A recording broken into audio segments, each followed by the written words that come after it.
Et bonjour, bienvenue dans cette actu, pas d'actu ludique, non, cette actu Lorcana complètement dédiée de votre boutique Jeux Barjo Bordeaux. Pierre? Ouais, Bonjour. toujours. C'est toujours Pierre, c'est fou. On n'a pas changé de Stan, prénom. c'est vrai, non mais c'est dingue. Stan Ouais. derrière la caméra, du coup, il vous fait coucou. Et Romain pour ma part, toujours le même nom, hein, c'est tout. Du coup, pas de jeu de société cette semaine, parce que très peu de nouveautés. Il y a Discordia qui sort, notamment, gros jeu trop cool, mais on ne l'a pas encore arrivé. Du coup, on va en profiter pour vous présenter la sortie d'aujourd'hui en jeu de cartes à jouer à collectionner. Si vous viviez dans une grotte ces derniers quelques mois, années, il faut savoir que Disney a sorti son jeu de cartes à jouer à collectionner, un peu comme Magic, Yu-Gi-Oh, Pokémon, j'en passe. Et ça sort aujourd'hui même. Tous les produits sont arrivés, sauf les protège-cartes, qui sont un petit retard de production, donc on aura tout sauf les protège-cartes.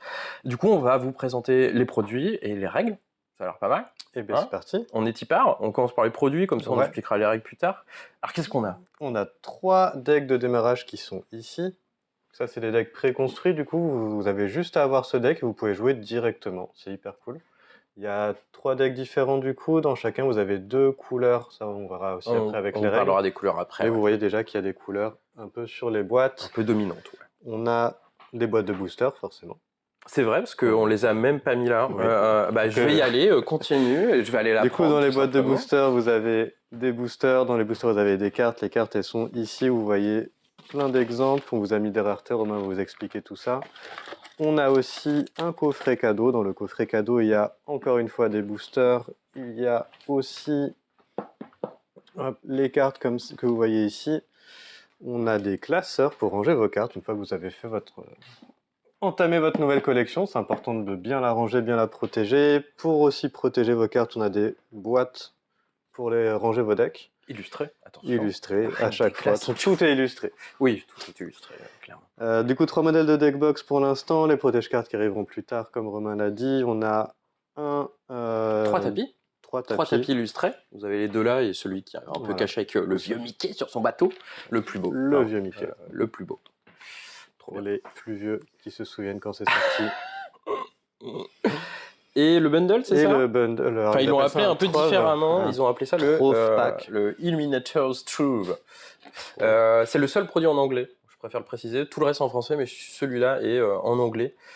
Du coup, faites attention, si vous voulez pas de l'anglais, il faut pas acheter ce produit-là, quoi. Le dernier produit qu'on n'a pas présenté, du coup, les boîtes de boost et un booster. Les boîtes de boosters et les boosters qui ont 3 illustrations jolies, hein, parce que forcément c'est Disney. Donc, déjà, il brille. On aime bien, c'est plutôt bien fait. Quand ça brille, c'est bien, mon précieux. Du coup, ça c'est les produits. On va vous parler des règles maintenant, parce que ça c'est simple en vrai, c'est vraiment tout public, que vous ayez jamais joué à un jeu de société ou un jeu de cartes à jouer, ou que vous êtes déjà gros gamer de jeux de cartes, c'est vraiment cool, c'est plutôt sympa, c'est bien huilé. Du coup, le but du jeu c'est quoi dans l'Orcana? C'est de gagner 20 points de l'or. Tout à fait, parce qu'il n'y a pas de vas-y, je viens, je te défonce la tête. On est quand même à Disney. Tuer son adversaire, on va gagner des points dans notre camp. C'est une course au point de victoire. Le premier qu'on a 20 a gagné. C'est ça. Du coup, on a tous un deck de 60 cartes avec un maximum de 4 cartes, de 4 exemplaires d'une même carte. Début de partie, vous mélangez, classique, vous piochez cette carte et vous êtes prêt à jouer. On va jouer chacun notre tour et à notre tour de jeu, vous allez piocher une carte, vous allez dégager vos cartes, parce que des fois pour les utiliser, vous allez devoir les incliner, les engager comme on dit, et vous allez commencer votre tour. Et, il engage tellement bien, oh là là là, je viens de l'engagage. Ah ouais non, trop pro. Du coup, au tour de jeu, vous allez avoir plusieurs actions possibles. Qu'est-ce que tu as comme action possible déjà, on peut jouer nos cartes. Parce que c'est... Alors, mais comment on joue les cartes? Comment on joue les cartes? On a besoin de jouer nos cartes en mode terrain. Exactement, parce que ça, il va pas avoir de terrain dans ce jeu. Vous allez avoir que des cartes qui font des trucs, mais vous allez pouvoir les utiliser pour faire des ressources. Donc chaque carte ici que vous indique Pierre exactement, qui ont le petit logo doré là, autour de la valeur entourée, est une carte que vous pouvez utiliser en ressources. C'est-à-dire qu'à chaque tour, vous avez le droit de prendre n'importe quelle carte de votre main qui a ce symbole-là et de la mettre face cachée devant vous. À ce moment-là, ça vous fait un terrain, sans aucun souci, enfin un terrain, une ressource, ça c'est des formations magiques qui causent. À savoir que dans un deck de cartes, vous pouvez avoir que 2 couleurs. C'est ça qu'on avait dit tout à l'heure, il y a des couleurs, il y en a 6 au total. Pour les nommer, elles sont ici: ambre, améthyste, saphir, acier, émeraude et rubis. Chaque couleur est un peu dédiée à un style de jeu, de Comme dans la mémoire. plupart des jeux, tout à Comme fait. la plupart des jeux, ça rien de nouveau entre guillemets à ce niveau-là. Mais le petit truc nouveau, c'est que votre ressource, une fois qu'il y a les faces cachées, il n'y a pas de truc de couleur bidule chouette. Hein. Toutes vos cartes toutes ont vos la cartes, couleur que vous voulez. c'est ça. Il n'y a pas de C'est pour la couleur au niveau de construction la... de deck que vous avez le droit à 2. C'est ça. Parce que vous avez des cartes, comme l'a dit Pierre. Ici, là, le petit symbole, il n'est pas entouré. Et du coup, cette carte-là, je ne peux pas l'utiliser en ressource. Il va falloir que je la joue, je ne peux pas la mettre face cachée pour faire une ressource. Du coup, quand vous construisez votre jeu, quand vous jouez vos cartes, il faut faire attention à ça à chaque fois de Pensez à mettre des cartes comme ça. Si vous n'en mettez pas, vous allez avoir des problèmes. Ouais, ça va pas, vous n'allez pas jouer, quoi. Donc c'est un problème, clairement.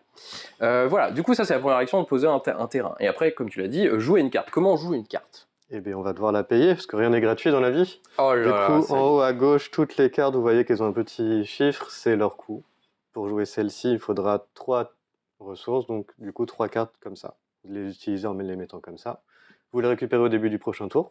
C'est ce qu'on appelle le dégagement. Et du coup, si vous avez payé 3 ressources, vous pouvez jouer ça. Voilà, tout simplement.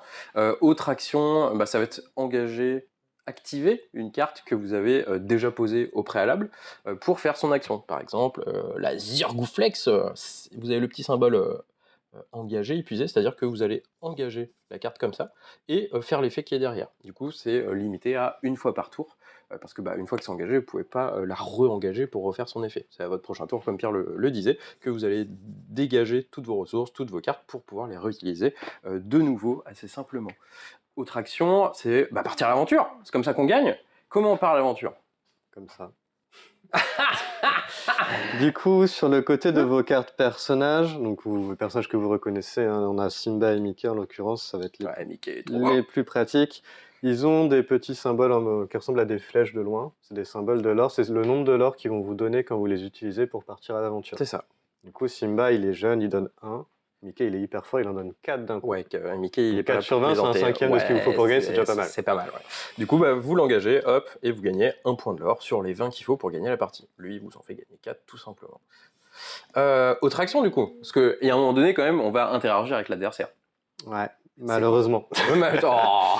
Du coup, on va pouvoir attaquer ces personnages. Vous pouvez attaquer seulement les personnages qui sont épuisés, donc sur le côté. Mettons que Romain a utilisé son Mickey, il est épuisé. Et mon Simba va pouvoir l'attaquer parce qu'il est sur le côté. Oh no. Pour ça, on va comparer les valeurs d'attaque qui sont ici à gauche et de points de vie qui sont ici à droite. Bon, le Mickey est plus fort que le Simba, donc Simba, pas tu très malin. hein. Il va lui faire 5 dégâts, mon personnage a que 2 points de vie, il va mourir malheureusement, et Simba va faire 1 dégât à Mickey. Meurs comme ton père. Mickey va garder 4 points de vie du coup. C'était pas très malin, mais au moins vous avez vu comment ça marche. C'était pas un bon play, mais le petit truc qu'il faut noter, c'est que les points de dégâts, contrairement à pas mal de jeux, restent. C'est-à-dire que si Simba est mort, hein, il a pris 5 dans la face, mais Mickey a pris 1, du coup, il a plus que 4 points de vie. Et ce, pour le reste de la partie. On va mettre un petit dé, des petits marqueurs, ce que vous voulez pour symboliser ça. Du coup, vous pouvez très bien attaquer sur plusieurs tours une créature. Bon, je ne vous recommande pas, c'est pas un vraiment bon play. 4 Simba, tu es mort. Ouais, dans 4 Simba, tu es mort. Mais les dégâts restent. C'est assez important à noter parce que c'est quand même une spécificité qu'on ne retrouve pas partout, qui n'est pas vraiment tout de suite là, quoi. Voilà. Est-ce qu'on a d'autres actions dans le tour? Je pense que c'est bon. À la fin de votre tour, c'est la fin, c'est à l'autre joueur de jouer, et ainsi de suite. En type de carte, du coup, maintenant, on vous a présenté justement les personnages. Du coup, comme on l'a dit, vous avez plusieurs choses à prendre en compte. Le coût de mana, le coût de ressources, pardon, je vais y arriver. Le fait qu'on peut l'utiliser en encre, parce que les ressources s'appellent l'encre, ou pas. Vous avez l'attaque, la défense, à savoir aussi, vous avez des petits types qui peuvent être importants via des cartes. Il y a des cartes qui disent, par exemple, Mickey Mouse, il me semble que... Ah non, c'est pas lui. Bref, il y a des trucs avec les mousquetaires ont +1 ou les choses comme ça, donc il faut noter ça. La petite capa box, où vous allez avoir les capacités de la carte, tout simplement. Vous avez toujours un petit flavor text, comme on dit, un petit texte d'ambiance tiré de Disney. Et ça va être les points de l'or, les points qu'on gagne quand on envoie notre personnage à l'aventure. Deuxième objet qu'on a parlé aussi, c'est les objets. Du coup, les objets, pareil, hein, le coût de ressources en encre, le fait que ça puisse se poser en encre ou pas, ici c'est le cas, et la capacité. À savoir que quand vous jouez un personnage, il peut pas tout de suite faire quelque chose. Il a ce qu'on appelle le mal d'invocation, c'est-à-dire vous le posez, vous pouvez rien faire pour le moment avec. Exactement, à moins que la carte ait charge, ce que dans le jeu c'est charge, là vous pouvez direct attaquer quelqu'un. Les objets c'est pas pareil, vous pouvez le poser et utiliser directement ses capacités. Les personnages et les objets restent en jeu tant qu'ils ne sont pas détruits, donc c'est quand même plutôt des trucs cool, quoi. Qu'est-ce qu'on a d'autre, Pierre, comme chose? Alors, où est-ce que tu l'as mis? Normalement c'est juste là, Hop, côte à les côte. cartes actions. Allez, action. Hop, une action, du coup, vous la payez toujours. Et par contre, une fois que vous avez fait l'effet, elle va dans votre pile de défausse, là où vont les cartes que vous avez utilisées ou les cartes qui ont été tuées en cours de partie. Attention, le terme c'est bannir de mémoire. Ouais. Ça, Du coup, on applique le texte, on paye, forcément, et on bannit. Donc là, vous regardez les deux premières cartes de votre pioche, c'est plutôt cool. C'est un passe-passe pour ceux qui connaissent Magic. Donc ça c'est une bonne carte, si vous l'ouvrez, vous êtes content. Voilà, sachez-le. Ça c'est fort. L'autre type de carte qui est assez drôle, parce que ça c'était vraiment le petit truc cool, c'est les actions chansons. La musique, parce qu'on a Disney, donc bah alors vous n'êtes pas obligé de chanter quand vous la jouez, attention, hein, ça c'est, vous faites ce que vous voulez, mais c'est pas obligé. Du coup, les chansons c'est des actions en soi, donc vous pouvez payer le coup pour la jouer et ensuite ça ira dans la défausse. Mais elles ont une petite spécificité, ça veut dire que, ce qui veut dire, via le petit texte ici, on sait que si j'ai un personnage qui coûte 3 ou plus en jeu, je peux incliner mon personnage pour jouer la chanson gratuitement. Du coup, ça peut faire des petites accélérations quand même sympas, même si votre créature que votre personnage que vous inclinez, vous ne l'envoyez pas à l'aventure ou vous ne compatez pas avec, mais vous gagnez des ressources en soi, la 3, donc c'est pas négligeable en vrai, donc c'est plutôt cool. Les chansons, c'est comme les actions, comme on a dit, vous la jouez, vous faites l'effet, hop, ça va dans la défausse. En termes de type de carte, c'est bon. Sauf un petit dernier, mais ça c'est plus une mécanique, c'est pas vraiment un type de carte. Vous avez des personnages, du coup comme vous pouvez le voir, qui existent en plusieurs versions. Du coup il y a des, comme Simba d'ailleurs, là c'est la version jeune qu'on a, il existe en un peu plus vieux, en plus vieux, en plus fort, etc. Du coup ils ont mis la capacité, c'est Alter. Du coup Alter, ça va vous permettre de jouer des grosses cartes, parce que Aladdin c'est quand même pour 7 avec pas mal de petits pouvoirs sympas, mais vous pouvez la jouer moins cher si vous avez déjà un Aladdin en jeu. C'est-à-dire que c'est marqué Alter 5, du coup si j'ai déjà un Aladdin en jeu, au lieu de payer 7 mana, je ne peux payer juste 5 encres, pardon, je vais y arriver, hein, c'est fou. Hein. À chaque fois que je dis mana, c'est encre, hein, sachez-le. Je vais pouvoir payer 5 encres pour le mettre au-dessus de mon Aladdin, et du coup je vais le transformer en un peu plus balèze. Le petit truc qui est assez fort avec cette mécanique, c'est déjà vous gagnez 2 ressources, du coup vous jouez la carte qui est assez grosse plus tôt, et en plus de ça, il peut faire quelque chose tout de suite. Et ça, c'est quand même assez solide, ça va faire des gros coups d'accélération pendant les parties. Du coup, faut se méfier quand même de cette petite capacité. Si vous voyez pop un petit Aladdin ou un petit Simba et que le mec il fait rien avec parce qu'il veut pas l'épuiser pour que vous l'attaquez, faut avoir le nez. Ça se trouve derrière, il a la grosse version, le papa quoi. Comme une évolution Pokémon.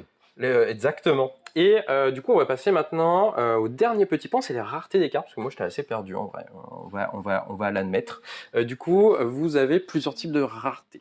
La plus commune, c'est celle-là. Les petites cartes blanches avec les petites cartes avec ce petit logo blanc, c'est les communes. Donc les cartes que vous trouverez le plus souvent. Les cartes avec le petit logo argenté comme ça, c'est ce qu'on appelle dans le jargon les unco, les inhabituels, les peu communes. Donc vous en trouverez pas mal aussi, mais en moins de quantité que les communes. Ensuite vient le degré de rareté, c'est le petit triangle orangé ici, c'est pour ça que moi j'ai eu du mal comparé à d'autres jeux de cartes où ils ont un peu inversé les couleurs ici. Donc ça c'est juste les rares, donc c'est un peu plus rare, tout simplement, vous n'en aurez pas beaucoup dans les boosters. Vous pouvez en avoir de 2 à 3 dans chaque booster, et les Zenko c'est 3 de mémoire, les peu communes, c'est 3 ou 4 et après c'est que des communes. C'est pour que vous voyez le ratio. L'avant-dernier type de rareté, ça va être... non, c'est l'avant-avant-dernier. Bref. Vous avez ensuite ça, le petit logo argenté aussi, mais en losange, qui brille entre guillemets un peu, mais c'est parce que la carte est folle, parce qu'on a ouvert comme des fous. C'est une carte très rare, donc ça vous aurez encore moins que les rares. Avant-dernier type de rareté, ouais, il y en a quelques-uns, je suis pas un grand fan non plus, mais c'est la vie. Vous avez les petits logos dorés comme ça, et ça c'est les cartes légendaires. Du coup, ça vous en allez avoir pas beaucoup. Et ici même, là, cette jolie carte que vous voyez, donc c'est les cartes que vous voyez sur internet qui sont toutes folles, avec des illustrations de ouf, c'est les cartes... C'est légendaire. Ah non, c'est Enchanted, ouais. Les cartes enchantées, toujours plus. J'en ai pas ouvert encore. Après, j'ai pas ouvert toutes mes boosters. Après, j'en ai pas ouvert 15 millions non plus, mais voilà. En termes de ratio, parce que du coup, on a un peu calculé, ça corrobore ce qu'on peut trouver sur internet. Les Enchanted, les cartes super rares de ouf à première vue, c'est une toutes les 4 boîtes, donc 90 100 boosters. Les super rares, Non, les légendaires, c'est une toutes les 5-6 boosters, à peu près. Ça va. Les très rares, c'est une toutes les 3 boosters, on va dire. Quelque chose comme ça. Les rares, vous en avez entre 2 à 3. Ce que j'ai à peu près observé. Ça, vous avez dans chaque booster. Oui, ça, les communes, ça, vous en avez plein. Vous en aurez trop même. Mais vous pourrez faire des échanges, parce que c'est un jeu à jouer et à collectionner. Bah voilà, est-ce qu'on a oublié quelque chose? Je pense pas. Déjà Si, pas mal, c'est hein. quand même les événements demain. Bon, je pense que l'événement est complètement plein, mais on fait une petite journée initiation avant-première, entre guillemets. Il reste 4 places, nous distant dans l'oreillette à l'instant T. Peut-être que ça est-ce que vous voyez la vidéo, peut-être qu'il y en aura plus. C'est vrai. Du coup, c'est 20 €. Et pour 20 €, vous avez un des decks de départ plus un booster qu'on vous offre et on vous explique les règles et vous pouvez jouer avec vos potes avec qui vous êtes venus ou contre d'autres joueurs. Si tout le monde est d'accord, on fait un petit tournoi.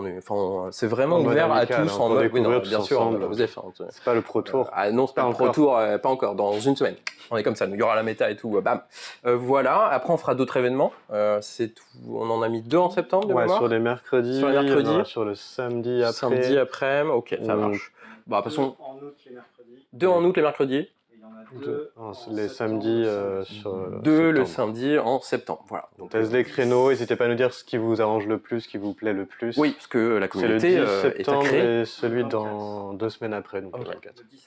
Mais bon, anyway, suivez-nous. C'est tout. Vous avez tous nos événements sur Google, on peut les trouver à chaque fois, on est étonné, mais c'est le cas. Sur Facebook, sur notre Discord d'ailleurs, où on a déjà créé des topics, l'Arcana, tout ça. Voilà, je pense qu'on a fait le tour sur Arcana. Ouais. Nous, on a bien aimé en tout cas, on va savoir. On a hâte de jouer. J'ai enfin pu ouvrir des boosters de cartes avec ma femme, et ça c'est trésor. Ça, c'est cool. J'espère qu'elle voudra jouer par contre. Bref, on vous fait des bisous. À très bientôt dans le monde fantastique de Disney. Ou dans la vraie vie à la boutique. Et dans la vraie vie à la boutique aussi, ça marche. Allez, ciao.